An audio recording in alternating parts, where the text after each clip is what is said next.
What's up, guys? Okay, well, today we're going to be in Charlotte. Also, I'd like to note, it's a couple hours from here, a dumpster fire masquerading as a city.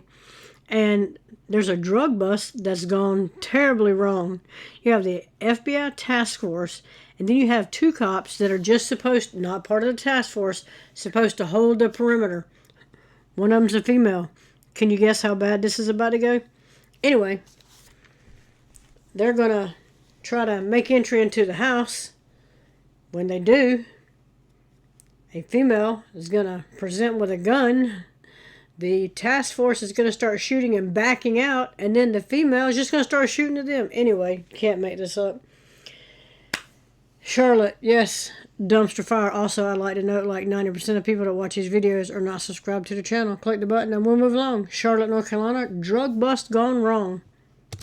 Only on WBTV, new video sheds important light on the devastating consequences of a federal task force bust gone wrong. Yeah, the video comes as a result of WBTV fighting and winning for its unsealing in federal court. Investigative reporter Naomi Coles walks us through it. It's the early morning hours of November 1st, 2019. A man walks out of his home in northwest Charlotte. Moments later, an FBI task force waiting outside closes. Also, dangerous. They're at nighttime. They have, yes, he's ran into the house, but it's dangerous anyway. But when you go up to a house and you start beating on a door with your fist, your foot, a battering ram, and then you see a gun on the other side, I'm just saying they could get these people in other places. This is ridiculous. In as he runs back into the house. From Gastonia Police, this is Task Force Officer Clarence Belton. These are his task force partners, and this is CMPD Officer Heather Loveridge and her partner. They're not on the task force, but according to court filings, they've been called in for perimeter support. The task force has a search warrant as part of a drug investigation. What's about to happen after this man runs inside has become the subject of controversy and a lawsuit that spent years slogging its way through federal court. I've got 45 years of law enforcement experience. This is Dr. Roy Taylor, who I asked to watch the video with me. He's a police litigation specialist and longtime police chief with experience on federal task forces like this one. He has no connection to the incident or the lawsuit, but he researched both at my request. Here, I'm going to start it right before the suspect runs into the garage in the house. Belton and his partner, just off screen, are about to use a battering ram to take down the door. When they do, court filings say a woman is standing there, just off screen, with a gun pointed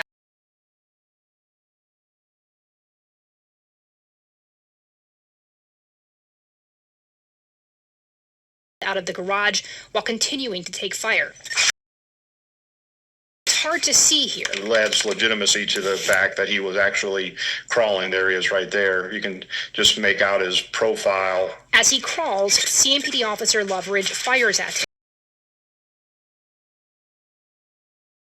14 times. Say it was 14 times.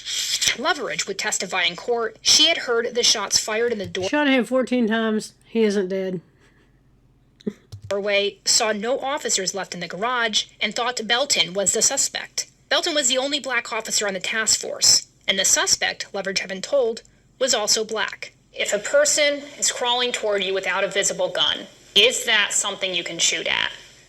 Absolutely not. Irrelevant that it's a police officer. It wouldn't matter if it was the suspect or the woman that pulled the gun or an innocent person in the house. There's no justification for firing that weapon. She'll say, fear for my life, fear for my life. Look, she's just indiscriminately shooting. This has got to stop. They got to go. She heard the other ones firing, so she's like, hell, I might as well fire too.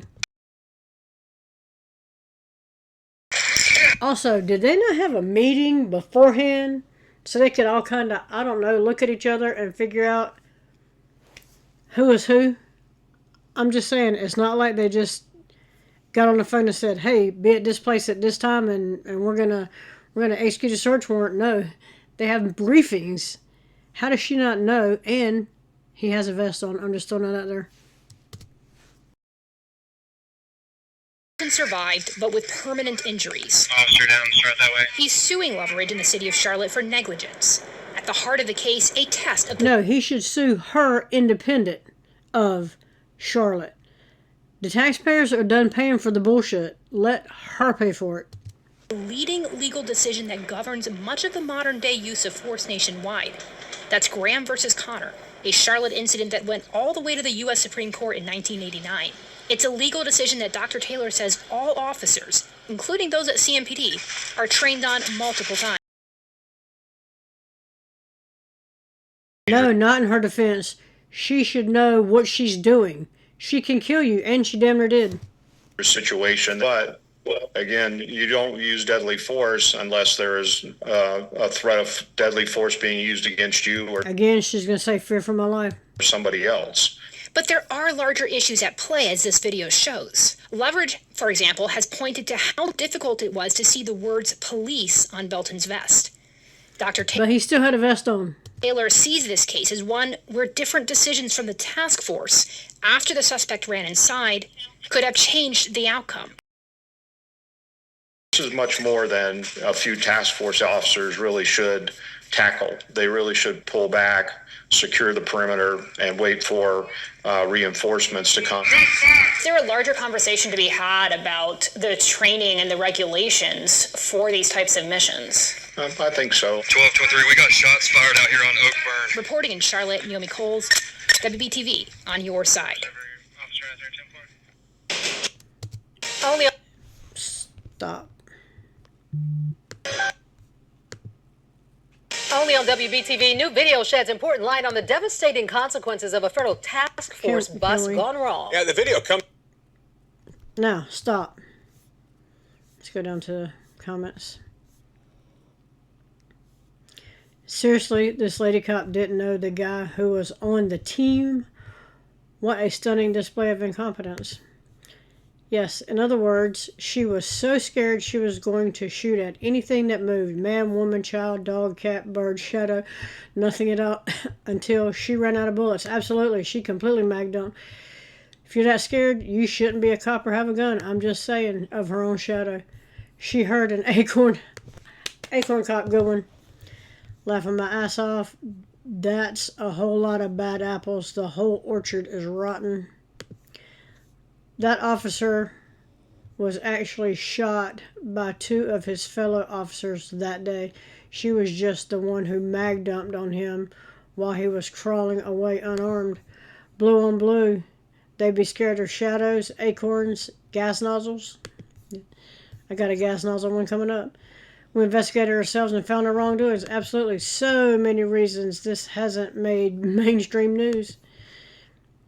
Yes. If that had been the suspect, they would have ruled it justified. Yes, they would have. Even though the other one said, "Not you can't do that," they would have absolutely ruled it justified.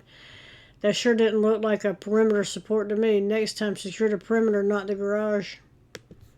Got to give it to Charlotte, to Charlotte cops. They shoot the hell out of anything. Oh yeah, and they steal from the people that they do. I did a video on that. Now he, a cop, gets to deal with qualified immunity. It's sad, but it's also poetic.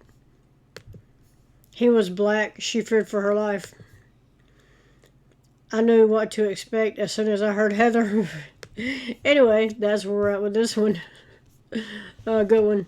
Let me know what you think about it in the comments. Like, share, subscribe. Also, again, I don't know, 80% of people that watch these videos are not subscribed to the channel. Click the button. I'll move along right there. Let me know what you think about this one. And I'm out.